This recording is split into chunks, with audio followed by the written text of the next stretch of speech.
हाँ जी, नमस्कार दोस्तों। मैं अशोक चपराना ताजकारी इंस्टीट्यूट में आप सभी का हार्दिक स्वागत और अभिनंदन करता हूँ। मित्रों, आज जो हम बात करेंगे वो धौलपुर जिले की करेंगे। ठीक है, कौन से की करेंगे? धौलपुर जिले की बात करेंगे। धौलपुर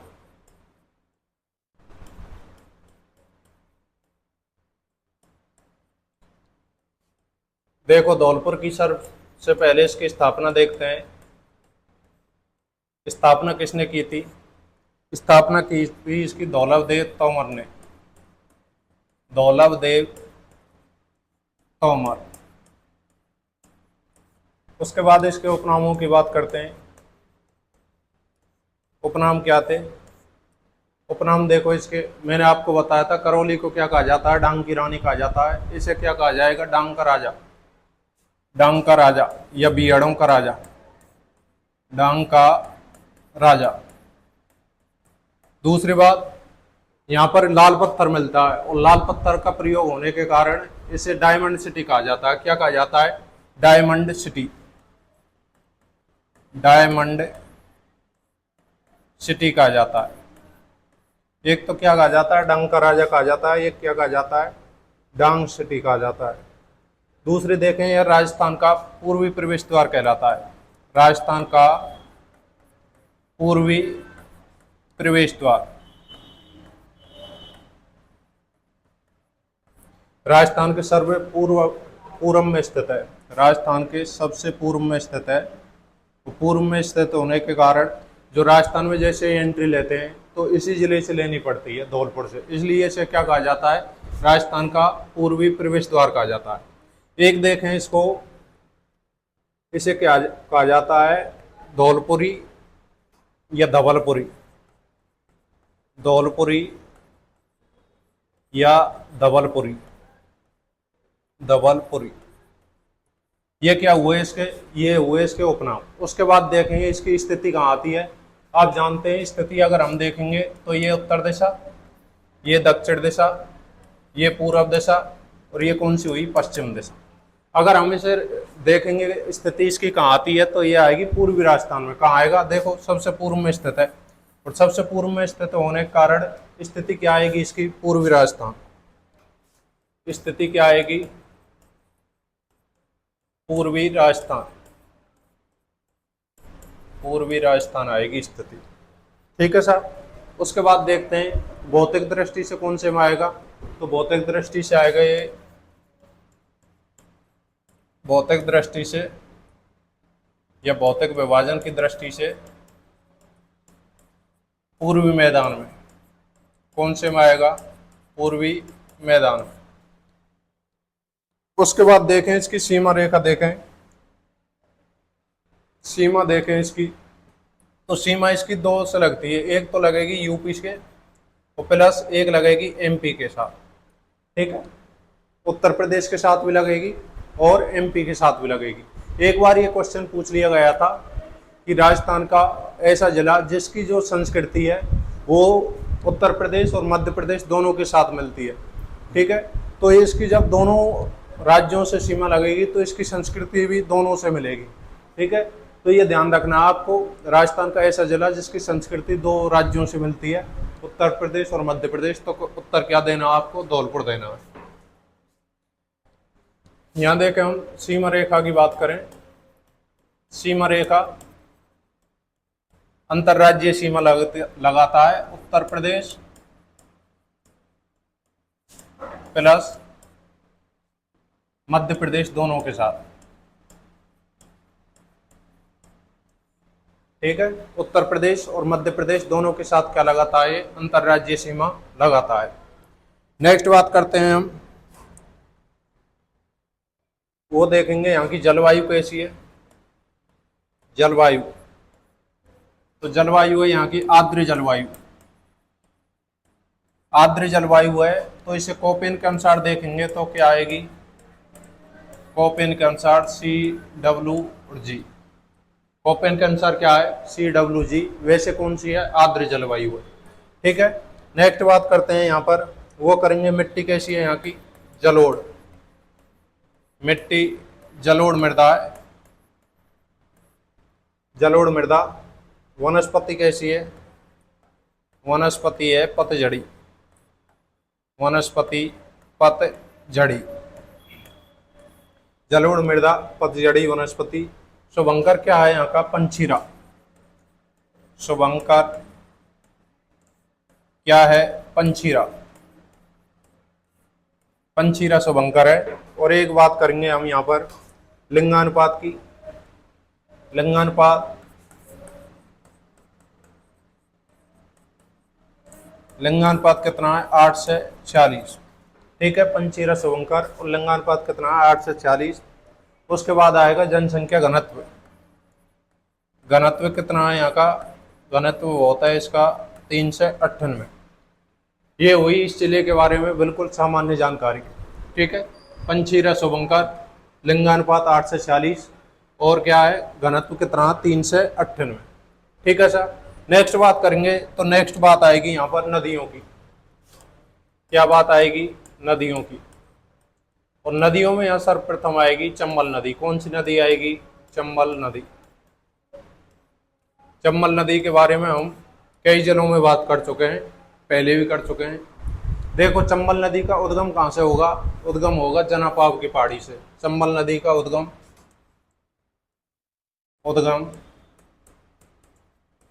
होगा जनापाव की पहाड़ी। और ये जनापाव की पहाड़ी कहाँ पर है? इंदौर, मध्य प्रदेश में। जनापाव की पहाड़ी कहाँ पर है? इंदौर, मध्य प्रदेश में है। यहाँ से क्या होगा? इसका उद्गम होगा। उद्गम होने के बाद ये जो राजस्थान में एंट्री लेगी वो लेगी चौरासीगढ़ से। ठीक है, राजस्थान में प्रवेश, राजस्थान में प्रवेश, और प्रवेश लेगी ये चौरासीगढ़ नामक स्थान से। चौरासीगढ़। चौरासीगढ़ कहाँ पड़ता है? ये पड़ता है चित्तौड़गढ़ में। ठीक है, राजस्थान में जैसे ही एंट्री लेगी, कौन से स्थान से लेगी? ये लेगी चौरासीगढ़ से। और चौरासीगढ़ से प्रवेश लेने के बाद उसके बाद कहाँ? इस पर सर्वप्रथम चूलिया जलप्रपात बना हुआ है। क्या बना हुआ है? चूलिया जलप्रपात। जलप्रपात। और ये चूलिया जलप्रपात कहाँ पर है? ये चित्तौड़ में ही बना हुआ है, चूलिया जलप्रपात। और यह राज्य का सबसे ऊंचा जलप्रपात है। राज्य का सबसे ऊंचा जलप्रपात, ऊंचा जलप्रपात। ठीक है, राज्य का सबसे ऊंचा जलप्रपात है चूलिया जलप्रपात। सर्वप्रथम बना हुआ है इसको चौरासीगढ़ में एंट्री लेने के बाद।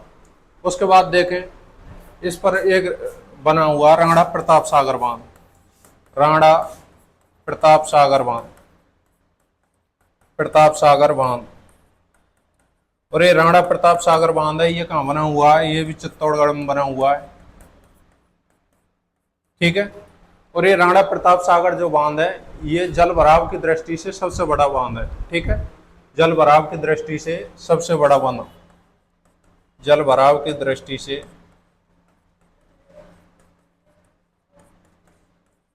सबसे बड़ा बांध, बड़ा बांध। राणा प्रताप होगा, चूलिया जलप्रपात होगा, ये दोनों कहाँ हो गए? चित्तौड़गढ़ में। उसके बाद ये आगे प्रवेश करेगी कोटा में। कहाँ पर करेगी? कोटा में। ठीक है, कोटा में बना हुआ है इस पर जवाहर सागर बांध, जवाहर सागर बांध। ठीक है, उसके बाद बना हुआ है इस पर कोटा बैराज। क्या बना हुआ है? कोटा बैराज। और कोटा में इस पर बना हुआ है एक हैंगिंग ब्रिज, हैंगिंग ब्रिज। ये तीनों कहाँ बने हुए हैं? ये बने हुए हैं कोटा में। सर्वप्रथम क्या बना हुआ है? सर्वप्रथम बना हुआ है जवाहर सागर, उसके बाद कोटा बैराज, उसके बाद क्या बना हुआ है? Hanging bridge. हैंगिंग ब्रिज राज्य का प्रथम हैंगिंग ब्रिज लटकता हुआ पुल कहाँ पर है?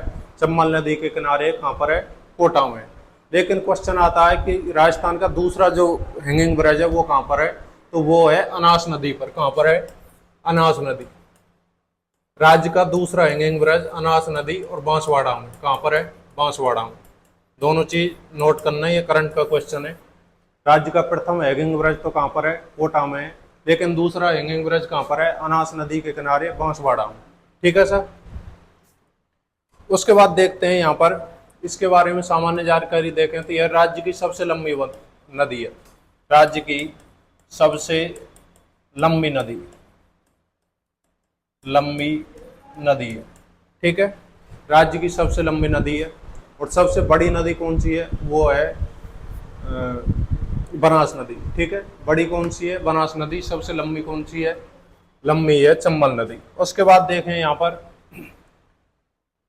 राज्य की एकमात्र नदी जो विश्व धरोहर में शामिल है, विश्व धरोहर में शामिल कर ली गई है, धरोहर में शामिल है। ठीक है सर। और इसकी क्या विशेषता है, और इसकी विशेषता है राज्य की एकमात्र नदी जो विश्व धरोहर में शामिल है। एक देखें इस पर चंबल घड़ियाल अभ्यारण्य बना हुआ है,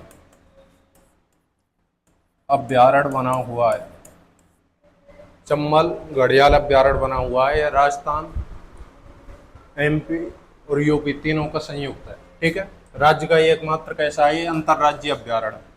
इसमें क्या मिलता है, गांगे सूस मिलती है, गांगे डाल्फिन और घड़ियालों के लिए तो ये प्रसिद्ध है, घड़ियालों का संसार कहा जाता है इसे, घड़ियालों का संसार। ठीक है, पक्षियों की प्रजनन स्थली कहा जाता है, कि प्रजनन स्थली। ये हुई चंबल नदी के बारे में सामान्य जानकारी। ठीक है, और हम पिछली क्लासों में इसके बारे में पढ़ चुके हैं। उसके बाद देखते हैं यहाँ पर, उसके बाद क्या देखेंगे, एक नदी आएगी यहाँ पर पार्वती द्वितीय। कौन सी नदी आएगी, पार्वती द्वितीय। और इस पार्वती द्वितीय का जो उद्गम होगा वो कहाँ से होगा, उद्गम होगा इसका छावर गांव की पहाड़ी करौली, छावर गांव की पहाड़ी कहाँ पर पड़ती है, करौली। छावर गांव की पहाड़ी करौली से क्या होगा, इसका उद्गम होगा। उसके बाद इस पर पार्वती बांध बना हुआ, क्या बना हुआ है, पार्वती बांध। और ये पार्वती बांध है जो अंगाई गांव में बना हुआ है, अंगाई गांव धौलपुर में, अंगाई गांव धौलपुर में क्या बना हुआ है, इस पर पार्वती बांध बना हुआ है। उसके बाद यह राजा खेड़ा में जाकर गंभीर नदी में मिल जाती है, गंभीर नदी में मिल जाती है।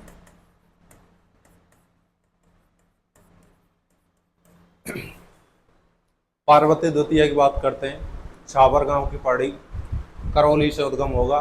उसके बाद इस पर पार्वती बांध बना हुआ है, और पार्वती बांध कहाँ पर बना हुआ है, अंगाई गांव धौलपुर में। ठीक है, हमने धौलपुर से मतलब है, तो धौलपुर में इस पर क्या बना हुआ है, अंगाई गांव धौलपुर में पार्वती बांध बना हुआ है।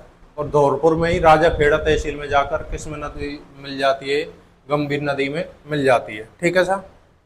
नेक्स्ट देखते हैं यहाँ पर, उसके बाद आते हैं यहाँ पर अभ्यारण्य, और अभ्यारण्य आएगा यहाँ पर केसरबाग अभ्यारण्य, केसरबाग अभ्यारण्य, केसरबाग अभ्यारण्य आएगा, केसरबाग अभ्यारण्य। इसकी अगर हम क्षेत्रफल की बात करें तो क्षेत्रफल है इसका 14.76 वर्ग किलोमीटर।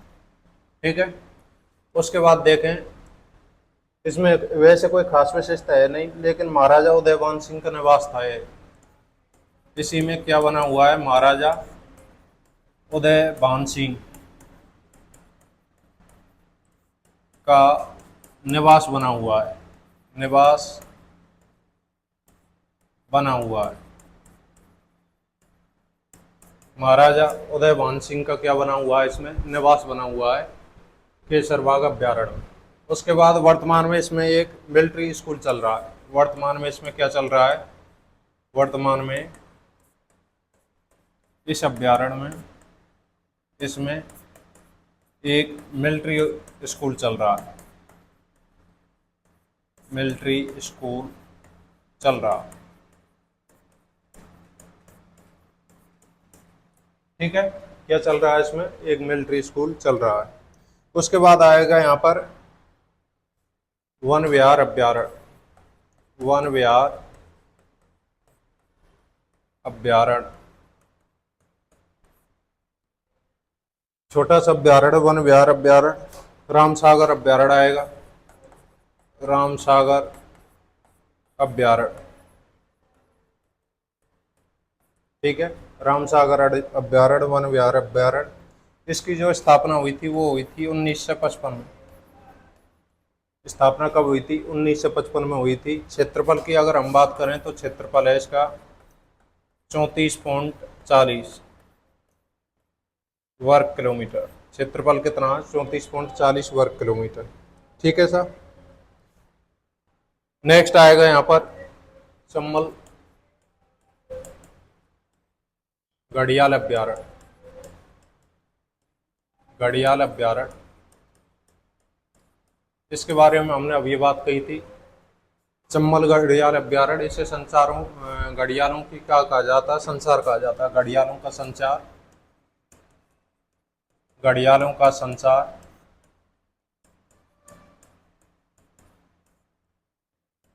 पक्षियों की प्रजनन स्थली, पक्षियों की पक्षियों की नहीं, जलीय जीवों की, जलीय जीवों की, जलीय जीवों की प्रजनन स्थली, प्रजनन स्थली। घड़ियालों का संचार, जलीय जीवों की प्रजनन स्थली। उसके बाद करते हैं राज्य का एकमात्र, राज्य का एकमात्र अंतर्राज्यीय अभ्यारण्य, अंतर्राज्यीय अभ्यारण्य। ठीक है, इसमें सर्वाधिक क्या मिलते हैं, सर्वाधिक घड़ियाल मिलते हैं, सर्वाधिक क्या मिलते हैं, घड़ियाल। ठीक है, उसके बाद यहाँ पर क्या मिलता है, गांगे सूस और गांगे डॉल्फिन, गांगे डॉल्फिन मिलती है यहाँ पर। ठीक है, जीव जंतुओं की प्रजनन स्थली कहलाता है। राज्य का एकमात्र अंतर्राज्यीय, क्योंकि यह राजस्थान, एमपी और यूपी तीनों का संयुक्त अभ्यारण्य। सर्वाधिक यहाँ पर घड़ियाल मिलते हैं और गांगे सूस और गांगे डॉल्फिन यहाँ पर मछलियाँ मिलती हैं। ठीक है, उसके बाद बात करेंगे यहाँ पर, वो करेंगे यहाँ पर एक परियोजना आएगी, धौलपुर करौली टाइगर परियोजना, धौलपुर करौली टाइगर परियोजना। ठीक है, ये ध्यान रखना है, ये करंट का क्वेश्चन है। धौलपुर करौली टाइगर परियोजना यह राज्य की 5वीं और देश की 55वीं टाइगर परियोजना, राज्य की 5वीं, राज्य की 5वीं परियोजना और देश की 55वीं परियोजना, देश की 55वीं परियोजना। राज्य की तो कौन सी है, 5वीं परियोजना है, और देश की 55वीं परियोजना है। ये करंट का क्वेश्चन है, ये आपको ध्यान रखना है। उसके बाद बात करें हम यहाँ पर, तो प्रमुख एक आएगा यहाँ पर तालाब आएगा, तालाब ए शाही, तालाब ए शाही। ठीक है, तालाब ए शाही आएगा। इस तालाब ए शाही के किनारे खानपुर महल बना हुआ है। इसके किनारे क्या बना हुआ है, खानपुर महल। तालाब ए शाही जो तालाब है, इसके किनारे क्या बना हुआ है, खानपुर महल बना हुआ है। इसका अगर हम निर्माता की बात करें तो निर्माता था इसका सलेह खां। निर्माता कौन था, सलेह खां। सलेखा क्या था, इसका निर्माता था। सलेखा कौन था? ये जहांगीर का मनसबदार था सलेखा। इसने क्या करवाया था? तालाब ए शाही का निर्माण करवाया था। नेक्स्ट बात करें, यहाँ पर एक और झरना आता है, दामोह झरना। दामोह झरना, ठीक है, दामोह झरना आता है एक यहाँ पर। उसके बाद यहाँ पर काली तीर लिफ्ट परियोजना आती है। काली तीर लिफ्ट परियोजना, काली तीर लिफ्ट परियोजना मोस्ट लगा लीजिए, काली तीर लिफ्ट परियोजना। उसके बाद यहाँ पर पाताल तोड़ बावड़ी आती है। क्या बनी हुई है? एक पाताल तोड़ बावड़ी बनी हुई है। यह 7 मंजिला, कितनी मंजिला? 7 मंजिला। पाताल तोड़ बावड़ी 7 मंजिला है। एक यहाँ पर शाही बावड़ी बनी हुई है। क्या बनी हुई है? शाही बावड़ी। एक शाही बावड़ी बनी हुई है यहाँ पर, काली तीर लिफ्ट परियोजना बनी हुई है, ठीक है सर। उसके बाद बात करते हैं यहाँ पर, वो करेंगे शेरगढ़ दुर्ग की। शेरगढ़ दुर्ग, शेरगढ़ दुर्ग हमने आपको 2 जगह पढ़ाया था। एक तो पढ़ाया था शेरगढ़ दुर्ग कहाँ पर है? बारां में, परवन नदी के किनारे। ये दूसरा शेरगढ़ है, ये कहाँ पर है? धौलपुर में, ठीक है, धौलपुर में है शेरगढ़ दुर्ग। इसका सर्वप्रथम हम देखते हैं, इसे दक्षिण का द्वारगढ़ कहा जाता है। उपनाम क्या है इसका? दक्षिण का द्वारगढ़, दक्षिण का द्वारगढ़, उपनाम क्या है इसका? दक्षिण का द्वारगढ़ उपनाम है इसका। उसके बाद निर्माता की बात करें तो निर्माता है इसका मालदेव। निर्माता कौन है? मालदेव, ठीक है सर, निर्माता कौन है? मालदेव। लेकिन इसका जो जीर्णोद्धार करवाया था वो करवाया था सेठ शाह सूरी ने। जीर्णोद्धार सेठ शाह सूरी ने। निर्माता कौन था? मालदेव था। लेकिन जीर्णोद्धार किसने करवाया था? सेठ शाह सूरी ने करवाया था। उसके बाद देखना है यहाँ पर वेरी मोस्ट है जो हुणोकार तोप रखी हुई है इसमें। हुणोकार तोप क्या रखी हुई है इसमें? हुणोकार तोप रखी हुई है। इस हुणोकार 19 फीट लंबी है, 19 फीट लंबी तोप है हुणोकार तोप, ठीक है। इसका अगर निर्माता की बात करें, इस तोप का निर्माण करवाया था महाराजा कीरत सिंह ने। महाराजा कीरत सिंह ने। ये जो हुणोकार तोप है इसका निर्माण किसने करवाया था? महाराजा कीरत सिंह ने करवाया था, ठीक है। वर्तमान में ये तोप इंदिरा गांधी पार्क में रखी हुई है। वर्तमान में कहाँ रखी हुई है ये? वर्तमान में यह तोप इंदिरा गांधी पार्क में रखी हुई है। इंदिरा गांधी पार्क में,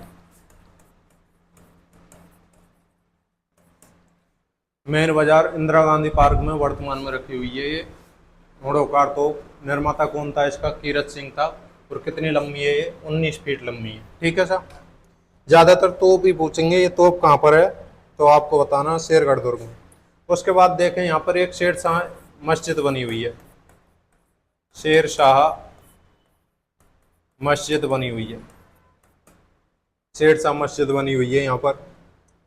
मीर सैयद मजार बनी हुई है। मीर सैयद मजार बनी हुई है। मीर सैयद क्या बनी हुई है? यहाँ पर मजार बनी हुई है। एक यहाँ पर अकबर ग्वालियर जाते समय यहाँ पर एक रात रुका था। अकबर ग्वालियर जाते समय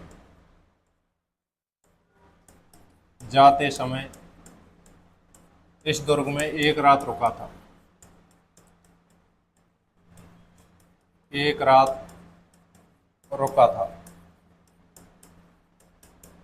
इस दुर्ग में, एक रात रुका था अकबर ग्वालियर जाते समय। एक चीज इसमें और ध्यान रखनी है कि यह राज्य का एकमात्र दुर्ग है। राज्य का एकमात्र दुर्ग जो UP plus MP, Uttar Pradesh और मध्य प्रदेश दोनों की सीमा पर स्थित है, दोनों की सीमा पर स्थित है। राज्य का एकमात्र दुर्ग जो उत्तर प्रदेश और मध्य प्रदेश दोनों की सीमा पर स्थित है। ठीक है। दक्षिण का द्वारगढ़ कहा जाता है। इसका निर्माता कौन था? मालदेव था। निर्माता मालदेव। जीर्णोद्धार किसने करवाया था? शेरशाह सूरी ने करवाया था। इसमें हुणोकार तोप रखी हुई है 19 फीट लंबी। इस हुणोकार तोप को किसने बनवाया था? इसको बनवाया था कीरत सिंह ने। वर्तमान में यह कहाँ रखी हुई है? इंदिरा गांधी पार्क में रखी हुई है। और शेरशाह सूरी मस्जिद बनी हुई है यहाँ पर, और मीर सैयद की क्या बनी हुई है यहाँ पर? मजार बनी हुई है। उसके बाद अकबर ग्वालियर जाते समय एक रात यहाँ पर रुका था। और राज्य का एकमात्र दुर्ग है जो यूपी और एमपी दोनों की सीमा पर स्थित है।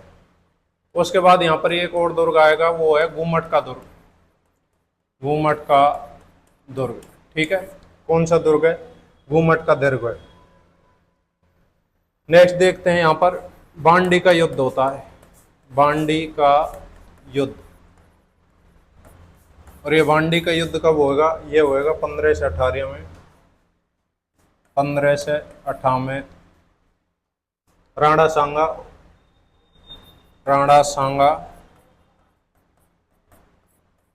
वीएस इब्राहिम लोधी, इब्राहिम लोधी। और इसमें विजयी कौन रहेगा? विजयी रहेगा इसमें राणा सांगा। ठीक है। बांडी का युद्ध धौलपुर 15 से 18 में राणा सांगा और इब्राहिम लोधी दोनों के बीच में। विजयी कौन रहेगा इसमें? राणा सांगा क्या रहेंगे इसमें? विजयी रहेंगे। ठीक है सर। उसके बाद देखें यहाँ पर एक मुगल गार्डन बना हुआ है। मुगल गार्डन। मुगल गार्डन बना हुआ है धौलपुर। पैलेस बना हुआ है। मुगल गार्डन बना हुआ है, धौलपुर पैलेस बना हुआ है। एक यहाँ पर निहाल टावर है। क्या है? निहाल टावर।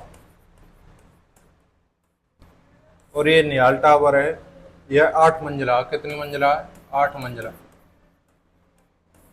निहाल टावर 8 मंजिला है। और इसमें जो घड़ी लगी हुई है वो इंग्लैंड से लाई गई थी। घड़ी कहाँ से लाई गई थी? घड़ी इंग्लैंड से लाई गई थी।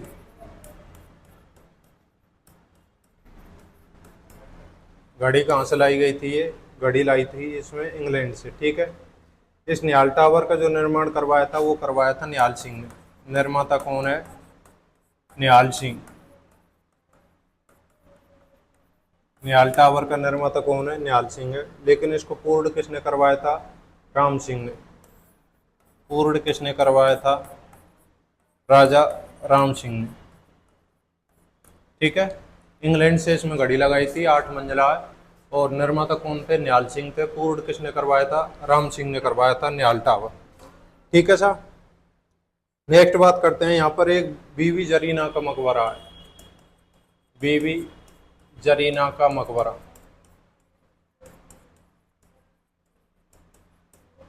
ठीक है। बीबी जरीना का मकबरा है। एक यहाँ पर गजरा का मकबरा है। गजरा का मकबरा। बीबी जरीना का मकबरा, गजरा का मकबरा बना हुआ है।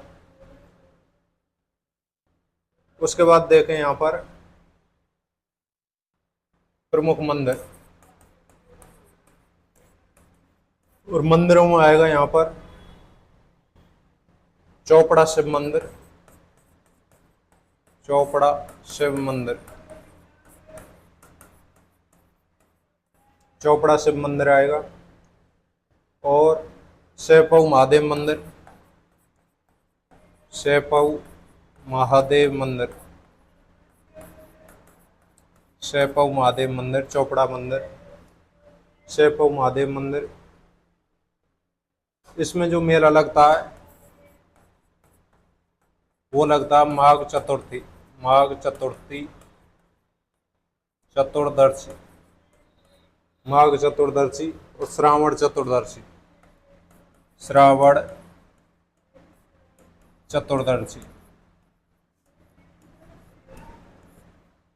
सैपो महादेव में जो मेला लगता है वो लगता है माघ चतुर्थी और श्रावण चतुर्थी। माघ नहीं, फाल्गुन चतुर्थी, फाल्गुन चतुर्थी, फाल्गुन चतुर्थी और श्रावण चतुर्थी।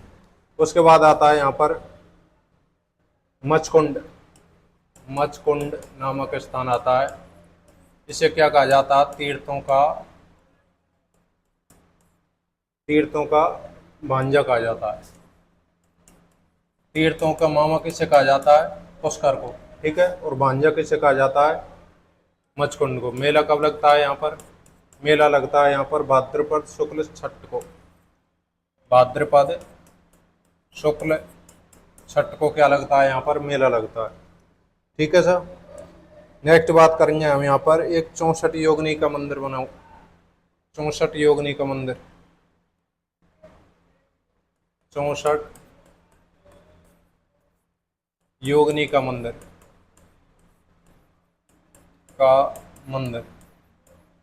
ये यहाँ पर प्रमुख मंदिर हुए। उसके बाद बात करेंगे यहाँ पर प्रमुख मेले आएंगे यहाँ पर। और मेलों में आएगा पहले बाबू महाराज जी का मेला, वेरी मोस्ट लगा लेना, बाबू महाराज मेला। बाबू महाराज मेला लगता है। कब लगता है? भाद्रपद शुक्ल 11, भाद्रपद शुक्ल 11, भाद्रपद शुक्ल 11 को लगता है बाबू महाराज मेला। एक लगता है यहाँ पर देव छठ मेला, देव छठ मेला। और ये देव छठ मेला कब लगता है? ये लगता है भाद्रपद शुक्ल छठ को, भाद्रपद शुक्ल छठ को लगता है, ठीक है सर। भाद्रपद शुक्ल छठ को क्या लगता है? यहाँ पर देव छठ मेला लगता है। उसके बाद बात करते हैं यहाँ पर अन्य कुछ चीज आती हैं, वो क्या है? अन्य महत्वपूर्ण चीजों में आएगा यहाँ पर कांच का सर्वाधिक विकास होता है। कांच का सर्वाधिक कार्य होता है धौलपुर में। धौलपुर कांच फैक्ट्री बनी हुई है यहाँ पर, धौलपुर गिलास फैक्ट्री, धौलपुर गिलास फैक्ट्री। और देखें यहाँ पर और क्या है? और देखें यहाँ पर एक, यहाँ आप देखेंगे इस जिले का सबसे कम लिंगानुपात है, सबसे कम लिंगानुपात। राज्य का सबसे कम लिंगानुपात वाला जिला कौन सा है? यही है धौलपुर जिला, ठीक है। उसके बाद देखेंगे यहाँ पर जो सूर्य होता है वो सर्वप्रथम उदय होता है राज्य में सर्वप्रथम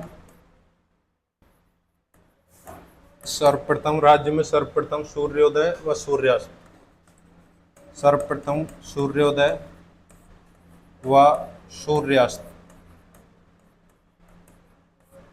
होता है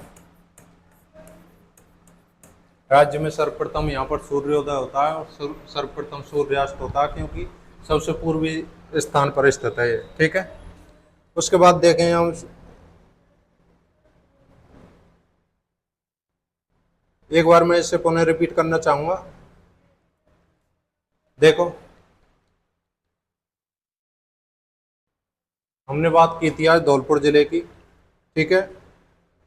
और धौलपुर जिले में इसका स्थापना किसने करवाया था? दौलतदेव तमन ने करवाए थे। उसके बाद इसे डांग का राजा कहा जाता है, डायमंड सिटी कहा जाता है, राजस्थान का पूर्वी प्रवेश द्वार कहा जाता है, धौलपुरी कहा जाता है और धवलपुरी कहा जाता है, ठीक है। नेक्स्ट बात की थी हमने, ये स्थिति देखें तो इसकी स्थिति कहाँ पर है? यहाँ पर है, पूर्वी राजस्थान के सबसे पूर्वी जिला है और इसकी जो सीमा लगती है वो उत्तर प्रदेश और मध्य प्रदेश दोनों के साथ लगती है। नेक्स्ट बात करते हैं यहाँ पर स्थिति कैसी है? पूर्वी राजस्थान में स्थित है, सीमा रेखा उत्तर प्रदेश मध्य प्रदेश दोनों के साथ लगती है और भौतिक विभाजन से की दृष्टि से पूर्वी मैदान में आता है। जलवायु कैसी है? यहाँ की आर्द्र जलवायु है, कोपेन के अनुसार कैसी है? CWG, कोपेन के अनुसार CWG।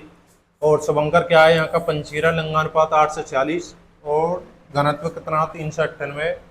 और मिट्टी जलोढ़ और वनस्पति कैसी है यहाँ की, पतझड़ी वनस्पति है। नेक्स्ट बात करते हैं प्रमुख नदियों की। पहली बात कौन सी, चंबल नदी। उपनाम देखे तो इसे राज्य की कामधेनु कहा जाता है, राज्य की कामधेनु।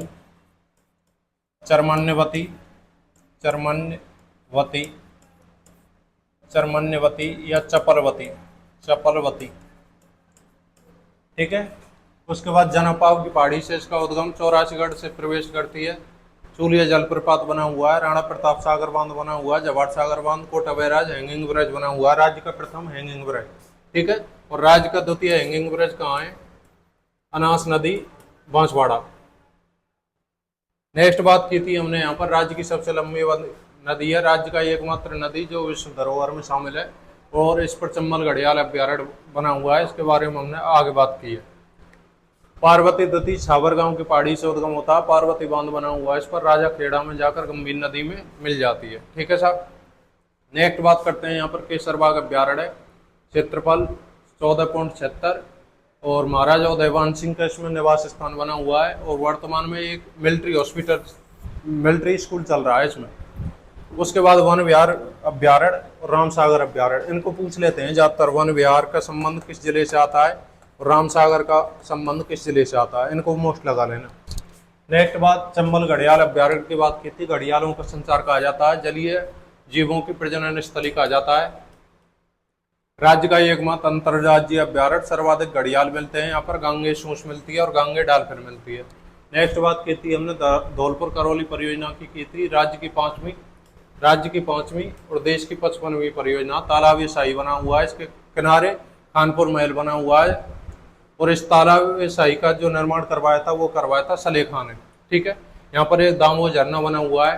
काली तीर लिफ्ट परियोजना बनी हुई है, ये वेरी मोस्ट लगा लेना, काली तीर लिफ्ट परियोजना, ठीक है। पाताल तोड़ बावड़ी बनी हुई है और शाही बावड़ी, इन दोनों का संबंध धौलपुर से आता है। शेरगढ़ दुर्ग बना हुआ, उपनाम क्या है इसका, दक्षिण का द्वारगढ़ कहा जाता है इसे। इसमें मोस्ट लगाना है इसको, हुणोकार तोप रखी हुई है इसमें 19 फीट लंबी, जिसका निर्माण किसने करवाया था, कीरत सिंह ने करवाया था। वर्तमान में यह तोर इंदिरा गांधी पार्क में रखी हुई है। इस दुर्ग का निर्माता मालदेव था, और जीर्णोद्धार किसने करवाया था, शेरशाह सूरी ने करवाया था। इसमें शेरशाह सूरी मस्जिद बनी हुई है और मीर सैयद दरगाह बनी हुई है। नेक्स्ट बात की थी अकबर ग्वालियर जाते समय एक रात रुका था इस दुर्ग में, और राज्य का एकमात्र दुर्ग है जो यूपी और एमपी दोनों की सीमा पर स्थित है, यूपी और एमपी। गुमट दुर्ग, नेक्स्ट बात की थी हमने यहाँ पर, एक गुमट दुर्ग, छोटा सा दुर्ग है यहाँ पर गुमट दुर्ग, ठीक है। एक बांडी का युद्ध हुआ था 1518 में, राणा सांगा और इब्राहिम लोध दोनों के बीच में। इसमें विजयी कौन रहे थे, राणा सांगा रहा था। यहाँ पर मुगल गार्डन है, धौलपुर पैलेस बना हुआ है, निहाल टावर बना हुआ है, 8 मंजिला निहाल टावर, और घड़ी इंग्लैंड से लाई गई थी। इसमें जो घड़ी लगी हुई है वो कहाँ से लाई दी गई थी, इंग्लैंड से लाई गई थी, और इसका निर्माता कौन है, निहाल सिंह है, और पूर्ण किसने करवाया था, राम सिंह ने करवाया था, ठीक है। एक बीवी की जरीना का मकबरा बना हुआ है यहाँ पर, गजरा का मकबरा बना हुआ है। उसके बाद मंदिरों की बात की थी, मंदिरों में आता है यहाँ पर चौपड़ा का शिव मंदिर, सैपऊ महादेव मंदिर, सैपऊ महादेव मंदिर वेरी मोस्ट लगा लीजिए, सैपऊ महादेव मंदिर। यहाँ पर मेला लगता है फाल्गुन चतुर्थी और श्रावण चतुर्थी दोनों को। नेक्स्ट बात की थी यहाँ पर मचकुंड आता है, इसे तीर्थों का भांजा कहा जाता है। मेला कब लगता है यहाँ पर, भाद्रपद शुक्ल छठ को लगता है। 64 योगिनी का मंदिर है यहाँ पर। मेला, प्रमुख मेले हैं यहाँ पर, बाबू महाराज जी का मेला, ये वेरी मोस्ट लगा लेना, बाबू महाराज जी का मेला ये पूछा जाता है। भाद्रपद शुक्ल 11 को, भाद्रपद शुक्ल 11 को देव छठ मेला लगता है, भाद्रपद शुक्ल छठ को। नेक्स्ट बात की थी यहाँ पर सर्वाधिक कांच का उत्पादन किया जाता है, और धौलपुर गिलास फैक्ट्री स्थित है यहाँ पर। राज्य में सबसे कम लिंगानुपात इसी जिले का है, और राज्य में सर्वप्रथम सूर्योदय और सूर्यास्त इसी जिले से होते हैं, ठीक है। इस प्रकार हमारा ये जिला खत्म होता है। मिलते हैं नेक्स्ट वीडियो में। राम राम साहब, धन्यवाद।